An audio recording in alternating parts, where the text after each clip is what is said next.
Hi, Leading Age Maryland community. Happy Thursday. I hope that you're all doing well. I am a bit tired today. I returned from the Leading Age annual meeting yesterday evening, so I am wearing a sweatshirt and working from home today, which I'm very grateful for. And my dog Bella has been attached to my hip since I got home because she missed me and I'm her person. And even though I got her to be emotional support for me, I'm more her emotional support person. You know how that sometimes goes with dogs. So I'm just reflecting on the great time of being in Boston with members and friends and colleagues, and seeing so many great people in person during the Leading Age annual meeting. It was such a great time to connect, and I wanted to share just a few of my takeaways that I jotted down and tucked away during the event. One of my favorite moments was Jose Andres, who joined us virtually. He was scheduled to be the keynote for the first day of the Leading Age annual meeting, but he was in Jamaica helping provide meals for those affected by the hurricane.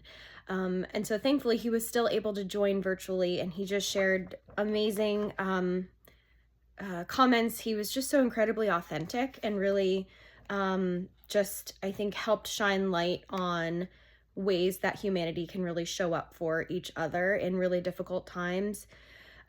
This one comment that he made really stood out to me, and that was that we need to build longer tables, not higher walls, and the importance of inviting in those who are different from us, and really finding ways to reach out and connect and support those around us in our community. So I think he really was living that by being in Jamaica and having his organization there and in so many places in the world, helping to feed people. Food really does connect us all and bring us all together. So it was just incredible to hear from him. David Brooks was the keynote speaker the second day of the conference, and he too shared just some really practical takeaways and kind of things that made me think a bit. And his talk really focused on how we can know each other. And he shared how the way that we see people really does affect how they show up, and that we can either choose to be diminishers of others or illuminators. And then he shared some comments around what does it mean to really be an illuminator and to really help ignite in people the best. And so the first item that he noted as important is just our attention, and how important and powerful giving someone our attention is. He also shared about this concept of accompaniment. And this is not like a pianist who's accompanying a singer, which is where my mind first went because I studied voice in college. But it's really an other-centric way of being. This is that ability to just be with someone and to not try to fix what's going on or give them advice, but to just be there. And I think that's sometimes really hard for us to do because we want to jump in and help and fix. But really that second point was just the importance of just being with someone. And then he did go on to share some thoughts around conversation and the power of conversation as we work to connect with others and help be an illuminator. And a couple of the ones that he noted that stuck out to me were to be a loud listener. So to really reflect back what we're hearing from others, and to display enthusiasm in the way that we're listening. He also said to don't fear the pause. So often we jump in to fill every moment of silence, and it makes us uncomfortable when there's a pause, but allowing there to be pause, allowing there to be quiet in a conversation, and the power of that. And then he said, don't be a topper. So I think we've all been guilty of this, and we all know people who maybe are guilty of this, where someone shares something that's important to them or something exciting that's happened, and in our effort to connect with them, we're like, oh, I had the same thing, or I had a similar experience.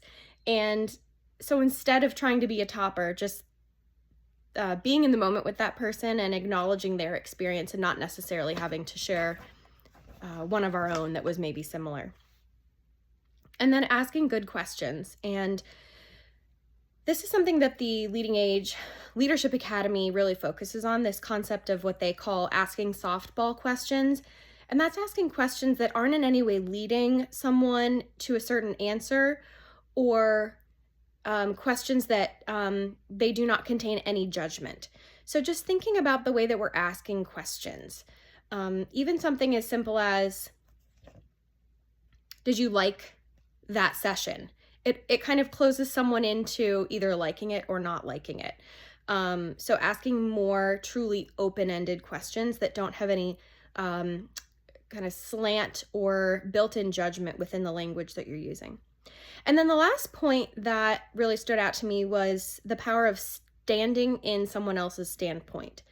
So he talked about the importance of respect, and he said, respect is like air. When it's there, we don't notice it, but when it's not, it's all we can think about.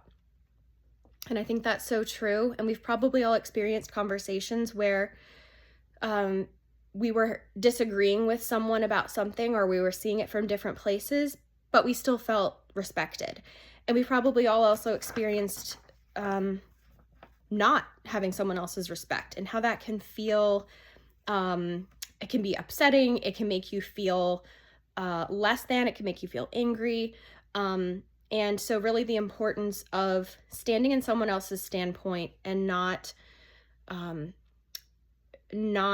displaying or communicating in a way that is going to make that person feel that you're sucking that respect out of the room. So those were some of my key takeaways in terms of content. I also just wanted to say a big congratulations to Sam Gedwar and to Kadeen Mitchell, who graduated from the Larry Minnick's Leadership Academy.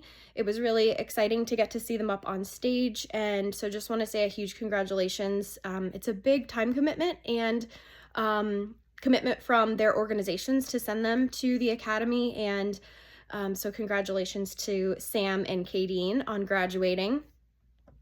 And then lastly, as I'm reflecting on the last 5 days, I'm just grateful to be where I am in life and to have the opportunity to spend time with colleagues who really have become friends, and I feel built up and filled up whenever I'm around them and get the chance to spend time with them. I'm grateful to come back home. It is a lot of socializing and emotional energy that you expend when you're at a big event, but I'm really grateful to get to work with all of you and to have the opportunity to come back recharged and to continue to get to support each of you in the important work that you're doing every day. So I hope you enjoyed my few takeaways from the Leading Age annual meeting. If you weren't able to come, we missed you. We loved seeing our members who were able to be there. And the 2026 annual meeting will be in Philly, so even closer than this year's event. So we hope that many more of you will be able to attend next year. I hope you all have a great weekend and look forward to connecting soon. Bye-bye.